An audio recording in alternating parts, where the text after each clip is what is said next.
இன்னும் 10 மாசம் இருக்கு. திரும்ப இப்படி சொன்னாலுமே கூட எதுவும் நடக்கலாம். அதனால தான் திராவிட முன்னேற்ற கழகத்து மேல இப்படியான ஒரு விஷயத்தை சொல்றாரு. திமுகவை நம்பி மட்டும் விசிக இல்ல அப்படின்னு சொல்லி அவர் சொன்ன வார்த்தையை தமிழ்மணி இப்படி புரிஞ்சுக்கிறாரு. நாங்க எப்படி புரிஞ்சுக்கிறது? அதாவது திராவிட முன்னேற்ற கழகத்தின் தலைமையில் தமிழ்நாட்டில் உருவாக்கப்பட்டிருக்கிற மதசார்பற்ற முற்போக்கு கூட்டணியில் மிக முக்கியமான அங்கத்தினர் பங்காளர் விடுதலை சிறுத்தைகள் கட்சி. எங்கள் தலைவர் தெளிவாக சொல்லியிருக்காரு, நாங்கள் ஒரு திமுக கட்சியோடைய கூட்டணியில் போய் இருக்கோங்கிறத விட அப்படி புரிஞ்சிக்கக்கூடாது. இந்த தமிழ்நாட்டு மக்களுக்கு தமிழ்நாட்டுக்கு மதசார்பற்ற முற்போக்கு கூட்டணி அவசியம் என்பதை உணர்ந்து அதை உருவாக்கியவர்கள் விடுதலை சிறுத்தைகளும் ஒருவர். எங்கள் தலைவர் டாக்டர் எழுச்சி தமிழ் சேர்ந்து தான் இந்த கூட்டணி உருவாக்கியிருக்கிறோம். அந்த கூட்டணியில் எப்படி திமுக தலைவர் முதலமைச்சருக்கு பங்கு இருக்கிறதோ அதே அளவுக்கான பங்கு இந்த கூட்டணியை பாதுகாப்பதிலும் இந்த கூட்டணியை செம்மையாக வழிநடத்தி செல்வதிலும் அதே பங்கு விடுதலை சிறுத்தைகளுக்கும் இருக்குது. இதைத்தான் எங்கள் தலைவர் சொல்லியிருக்காரு. இன்னொரு விஷயம் என்னென்னா, என்ன தொலைநோக்கு பார்வை அப்படின்னு சொன்னாக்கா, இன்னைக்கு வகுப்புவாத சக்திகள் இந்த தமிழ்நாட்டில் கால் ஊன்றி விடக்கூடாது. இங்கே சமூக நீதிக்கு எதிரானவர்கள் கால் ஊன்றி விடக்கூடாது. அதுதான் ரொம்ப ரொம்ப முக்கியமானது.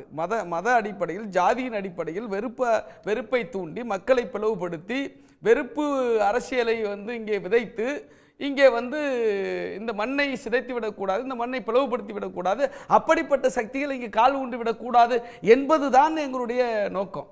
இப்போ நாங்கள் விடுதலை சிறுத்தைகளை பொறுத்தளவுக்கு சார் சொன்னார் இல்லையா, சீனியர் அட்வொகேட் சார், அவர் சொன்ன மாதிரி 5 மாவட்டமாக இருக்கலாம் அல்லது 50 மாவட்டமாக இருக்கலாம், அது எங்களுக்கு கணக்கு கிடையாது. எங்களை பொறுத்தளவுக்கு கொள்கை தான் முக்கியம். எங்களை பொறுத்தளவுக்கு இங்கே வகுப்புவாத சக்திகளை எதிர்க்க வேண்டும் என்பதுதான் ரொம்ப முக்கியம். அந்த அடிப்படையில் பிஜேபி ஆர்எஸ்எஸ் போன்ற சக்திகளுக்கு இங்கே இடம் கொடுத்து விடக்கூடாது என்பதுதான் எங்களுடைய முக்கியமான நோக்கம். அந்த அடிப்படையில் நாங்கள் சீட்டுக்காகவோ அல்லது பதவிக்காகவோ அல்லது நோட்டுக்காகவோ ஒருபோதும் எந்த முடிவையும் நாங்கள் எடுத்தது இல்லை. அப்படி எடுக்கணும்னா எப்போ வேணுமானு எடுத்துருக்கலாம். சார் சொன்னார் வெற்றி தான் முக்கியம் அப்படின்னா, வெற்றி தான் முக்கியம் என்று நாங்கள் கருதவில்லை. எங்களுக்கு இந்த மண்ணு முக்கியம், இந்த மக்கள் முக்கியம், இந்த தமிழ்நாட்டினுடைய நலன் முக்கியம். இந்த தமிழ்நாட்டில் வகுப்புவாத சக்திகள் பிஜேபி ஆர்எஸ்எஸ் போன்ற சக்திகள் இங்கே கால் ஊன்றக்கூடாது என்பதுதான் எங்களுக்கு முக்கியம். நாங்கள் தெளிவாக அறிவிச்சிருக்கிறோம். என்ன அறிவிச்சிருக்கோம்னா, எதுக்காக இந்த வார்த்தையை சொன்னார்னு சொல்ல வர்றேன் உங்களுக்கு. ஏன் விசிக திமுகவை நம்பி கிடக்கல, நாங்களும் முடிவெடுப்போம்னு ஏன் சொல்கிறாருன்னா, இந்த கூட்டணியை உடைப்பதற்கு வெற்றிகரமாக இயங்கி கொண்டிருக்கிற சனாதன சக்திகளை காலூன்ற விடாமல் தடுத்து கொண்டிருக்கிற திராவிட முன்னேற்ற கழக தலைமையில் இருக்கான அந்த கூட்டணியை உடைப்பதற்கு தொடர்ச்சியான முயற்சி நடக்குது. கிட்டத்தட்ட 2021க்கு முன்னிலிருந்து இந்த முயற்சி நடக்குது. இந்த முயற்சியில் அவர்களுடைய முதல் குறி விடுதலை சிறுத்தைகள். விடுதலை சிறுத்தைகள் எப்படியாவது திமுக கூட்டணி கலற்றி விட்டால் இந்த திமுக கூட்டணி கலகலத்து செய்து விடலாம், பலவீனப்படுத்தி விடலாம் என்று முயற்சி பண்றாங்க. இந்த சதியை செய்யறது யாரு? சதியை செய்யறது யாரு? வகுப்புவாத சக்தி தான், பிஜேபி தான், ஆர்எஸ்எஸ் தான், இங்க இருக்கிற பிளவுவாத சக்திகள் தான், அதிமுக தான். வேற யார் சதி செய்ய போறா?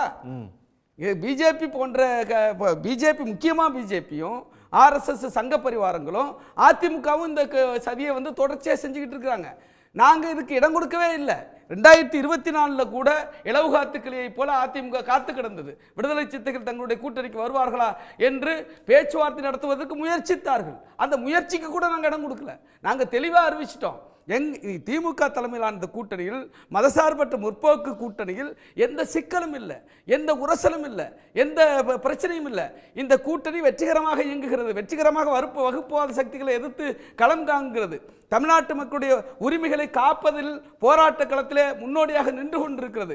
இன்றைக்கு தமிழ்நாடு வென்றிருக்கிறது, போராடி கொண்டிருக்கிறது.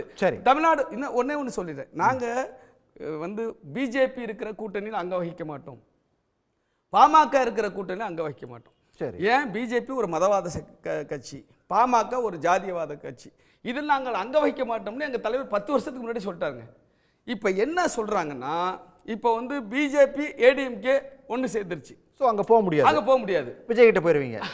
விஜய் கிட்ட எப்படி போக முடியும்? சரி, ஓகே, சரி.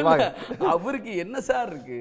அவருக்கு என்ன தெளிவு இருக்கு, புரிதல் இருக்கு, அவருக்கு என்ன உறுதி இருக்கு? அப்ப என்ன வச்சு கணக்கு சொல்றாங்க? நாங்க என்ன சொல்றேன்னு கேட்டீங்கன்னா, இப்போ பாமக திமுக கூட வந்துட்டுனா என்ன பண்ணுவீங்க?